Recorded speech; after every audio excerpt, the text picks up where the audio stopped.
O título da nossa pesquisa é Uma avaliação acerca do conhecimento em educação financeira e sua relação com o ambiente propício aos investimentos.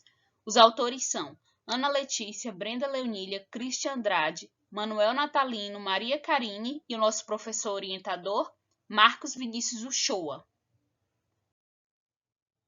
Dando início, a nossa pesquisa surgiu com o intuito de analisar como o planejamento financeiro é fundamental para os indivíduos que desejam investir, de maneira que não é possível haver um investimento sem o planejamento financeiro.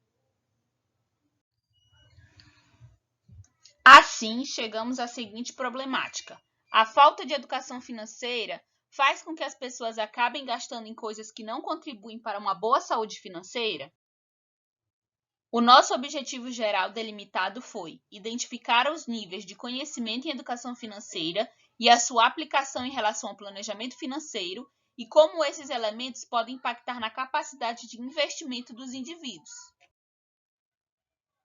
Os nossos objetivos específicos traçados foram mapear o perfil socioeconômico, a quantidade de pessoas que possuem o conhecimento sobre educação financeira, identificar qual o perfil de endividamento, presença de dívidas, impacto das dívidas no orçamento e motivadores de compras, verificar também a quantidade de pessoas que aplicam a educação financeira e quais as ferramentas utilizadas para a aplicação do planejamento financeiro.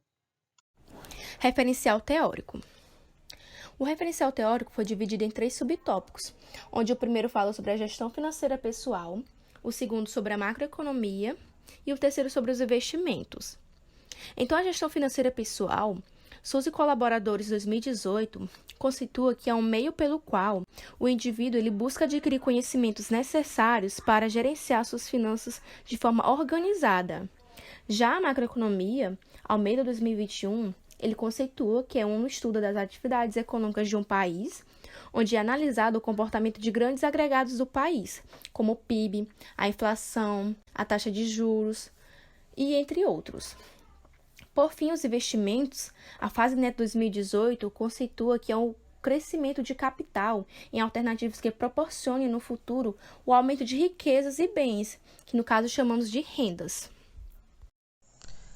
Bem, a nossa metodologia se dá por uma pesquisa quantitativa e qualitativa, onde os nossos objetivos são classificados como exploratórios e descritivos, onde o nosso instrumento de pesquisa foi um questionário eletrônico. Com ele, conseguimos coletas de dados com base no perfil socioeconômico, conhecimento sobre finanças, planejamento do futuro financeiro, compras e dívidas. Nele continha 18 questões, onde foi disponibilizado através de um link nas redes sociais, WhatsApp e Instagram, assim obtivendo 214 respostas dos de voluntários aleatórios. Na nossa análise de dados sobre o perfil socioeconômico, feita a pergunta sobre a atividade profissional, onde a nossa maior frequência foi 72, com um percentual de 33,60%, responderam ser estudantes, e em seguida vieram com a frequência 54, com um percentual de 25,20%, disseram ser funcionários do setor privado. Assim, na nossa análise de dados também, sobre o perfil socioeconômico, foi feita a pergunta: qual a sua faixa de renda mensal? Onde a nossa maior frequência foi de 108, com um percentual de 50,50% responderam receber até R$1.000. E em seguida, com a frequência de 73, com um percentual de 34,10% responderam receber de mais de R$1.000 até R$2.000. Assim, no nosso acumulado de percentual, só dessas duas frequências vemos que deu 84,6%, assim percebendo que a maioria das pessoas recebiam de R$1.000 até R$2.000. Analisando o nível de conhecimento sobre educação financeira, os respondentes apontaram numa escala de 0 a 10, onde 0 representava nenhum domínio e 10 total domínio. Os resultados apontam que os maiores percentuais ficaram em nível mediano, entre 4 e 8. Assim, podemos afirmar que o nível de conhecimento entre eles é médio. Já sobre a frequência da realização pessoal ou familiar do planejamento financeiro, observamos que o maior percentual é de mais de 50%, referente à opção mensalmente, seguido pelo segundo maior, não faço, com mais de 28%, ou seja, um número alto de indivíduos que não fazem planejamento financeiro. Mediante esses resultados, segundo o pensamento de Costa e demais autores 2021, o indivíduo que organiza suas próprias finanças desenvolve conhecimentos necessários para tomar decisões econômicas corretas, poupando seu capital e até investindo. Boa noite. Continuando ainda no tópico sobre planejamento do futuro financeiro, a nossa tabela 5 vai trazer a pergunta da forma de realização do planejamento financeiro. É possível observar aqui na tabela que cerca de 43% dos nossos respondentes mencionam que fazem esse planejamento por meio do caderno e 18,7% colocaram que também fazem, só que por meio de planilhas. No entanto, nós temos uma parcela relevante que mencionaram que não realizam, com cerca de 26,6%. Trazendo um pouco do nosso referencial teórico aqui para análise de dados de forma analógica, Galvão Júnior e Souza 2021, eles colocam que a melhor forma de fazer esse planejamento é por meio de planilhas, mas que, no entanto, qualquer outra forma é válida desde que haja esse controle. Bom, no tópico de compras e dívidas, a nossa tabela 6 vai trazer a pergunta sobre a finalidade dada ao 13º ou bonificações, caso a pessoa receba. É possível observar na tabela que cerca de 49% mencionam que não recebe nenhuma bonificação ou 13º. Isso implica-se dizer que eles estão contratados de forma irregular. 3,6% acabaram mencionando que investe, ou seja, eles trabalham esse planejamento dos recursos de forma a investir. E uma pequena parcela, com cerca de 0,5%, acabaram mencionando que poupam de alguma forma, seja em forma de depósito ou poupança.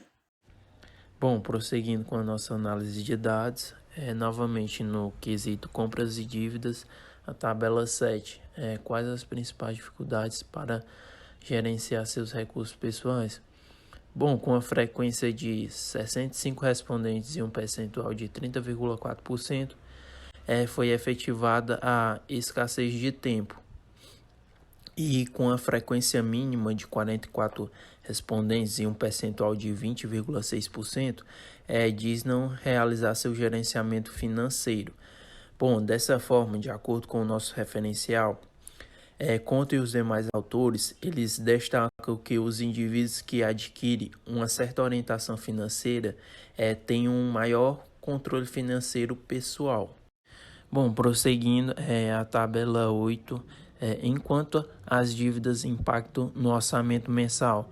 Bom, com a frequência maior de 61 respondentes e um percentual de 28,5%, marcaram não possuir dívidas. E com a frequência menor de 17 respondentes e um percentual de 7,9%, diz possuir mais de 70% do seu orçamento mensal comprometido com algum tipo de dívida.